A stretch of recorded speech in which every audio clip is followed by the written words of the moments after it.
What would you say were the 3 most pivotal business decisions you've made in your career? Like, what changed your business the most? Our original merch business was pretty historic. I don't think anyone's really ever done that. That was so good. It was crazy.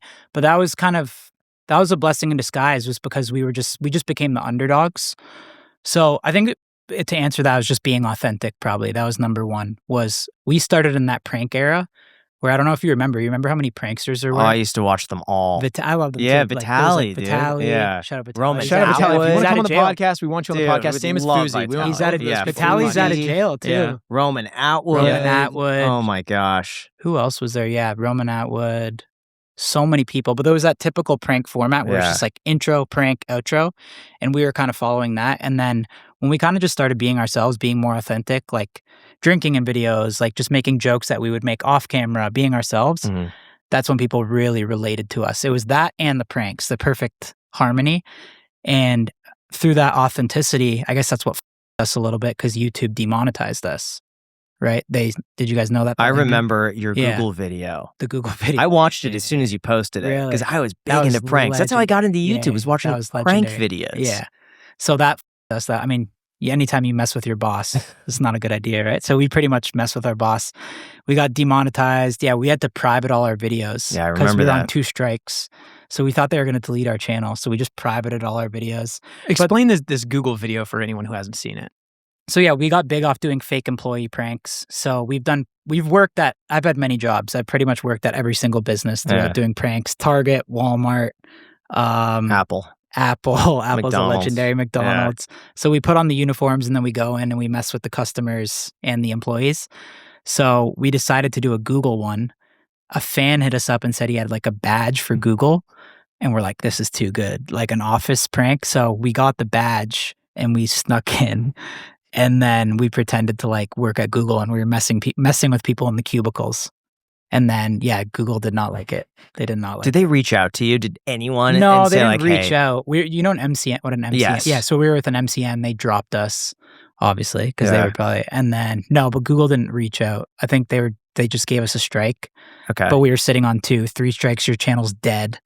So we privated all our videos for like months to avoid because we thought they were just after us. We thought we were done. Yeah. So, but that, again, to answer your question, that was pivotal, being authentic, because that turned us into the underdogs, and we weren't making money off YouTube. So me and Jesse kind of, we had to get together and we said, we're not making money. Like, how are we going to continue to fund the videos? Like, what are we going to do? So we saw people selling merch and we're like, what if we did merch? So we sold it was like this saying in our video, George Hennon, that it was like this whole thing. So we sold those shirts. They did decent. But then what we wanted to do is kind of make it more like a clothing line. So we just made that we would kind of want to wear. Like, we made heavyweight hoodies and we sampled them and sent it back and forth overseas, found a sick blank that we liked, put the little N logo stitched on it. And then I think we sold 2,000 of those in 30 seconds. Really? Bro. Crazy. And we're just holy shit.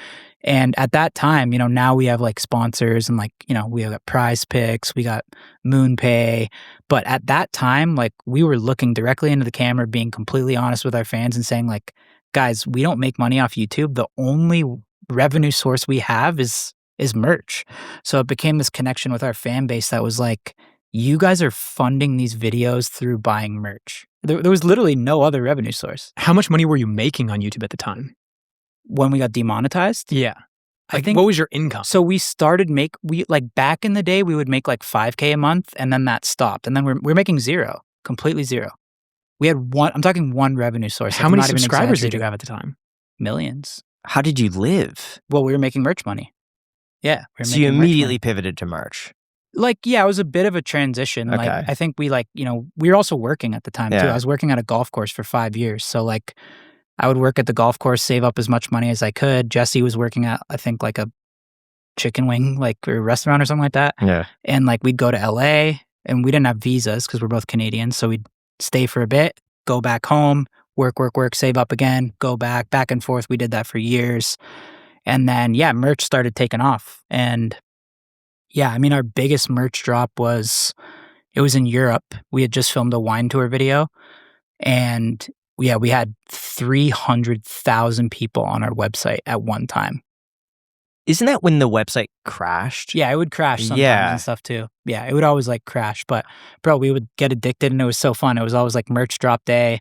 We'd have like a huge party and stuff like that. And like, oh my God, we would have our computers out and we'd have it all on the screen. And yeah, we would look at the live viewers on the website and like, bro, 300,000.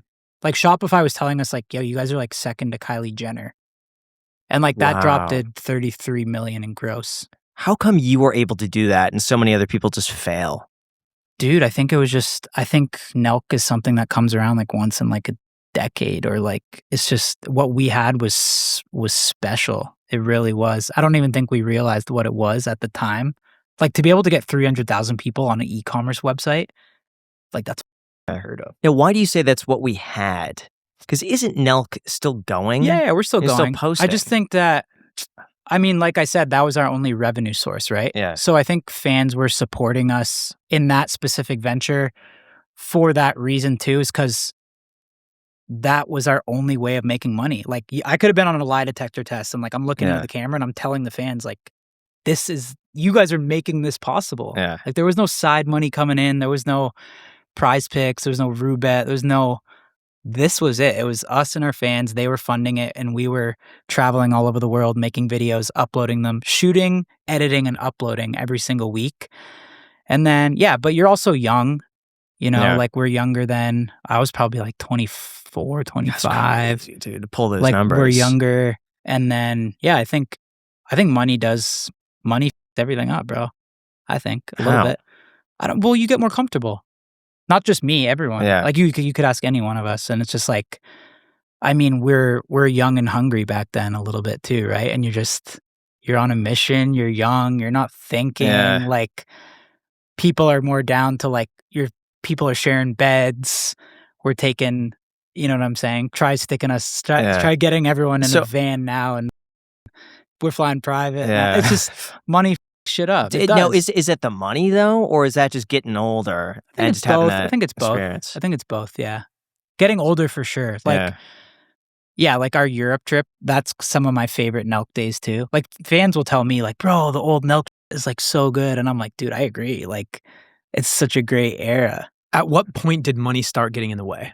I don't know if it like, is there a certain number amount that it, starts becoming comfortable and you're less motivated, hungry to? No, because one thing people don't really know too is like, even though those merch numbers were like so high, believe it or not, money in my like specific pocket personally, and like Jesse's as well, because we were the two owners of NELK, right? Steve wasn't really like, he wasn't an owner of NELK. He was getting paid out in cash from merch. So the amount of money that me and Jess, as an owner, sometimes you take less cash, right? Because you own the equity. Yeah. So you can ask Jesse too. I mean, we weren't personally making a lot off the merch operation because it was money in, and then we had to pay out like a lot of people. And then it was also, when we're traveling in Europe, you're bringing 15 people, you're getting an Airbnb every single week. You're spending on flights, videos, like that money goes quick. Maybe some people are suing us for pranks behind the scenes that we've, like some people during pranks. So everything added up. So even the merch business, as much when it's all said and done, like gross and then minus profit for like goods, shipping, everything like that. Personally, in my bank account, I never really got too rich off merch, which is interesting. When did you make your first $1 million? Like actually in your bank? To you personally? I know this is bad, but I can't really recall. It wasn't like a moment for me. Really? No. I don't know why. There was never like a moment where I was looking and I'm like, I have $1 million. I don't know if that sounds stupid, but I don't know. I was more just caught up in like, I really just love making content too. Like I really do. So I was more just focused on, and I'm such a long-term thinker. I know where everything could go. So I don't know if I really got caught up in my first mill, but it must have been around like 25 or something. Yeah. What's the most you've made in 24 hours? I mean, those drops for sure. It was the drops. Yeah. Merch drops for sure. Like, are we talking like $10 million, $20 million? Of profit? I mean, we've done several drops. I think 2 drops did 30 million gross. 2 different drops. Yeah. Those gross. are just so wild numbers. Let's say 40% profit.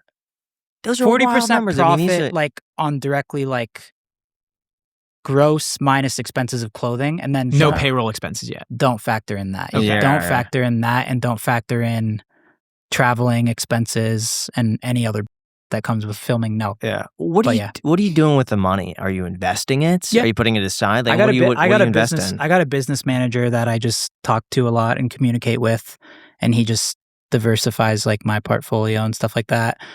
John, I've done some investing with John. I was I invested in X too when Elon bought it. That's doing good now. Yeah. I was about to say, the valuation of that has got to be crazy. Yeah. I think it's like, he called me the other day and said it's like 6X or something like that. Wait, who called you? John. Okay. Yeah, so he got me in on the X investment when Elon bought it too. I put up some money towards that. So I'll do different stuff like that too. And then, but I do like having cash on hand too to start my own businesses too. Yeah. Because like if I have an idea, like to do something quick or something like that,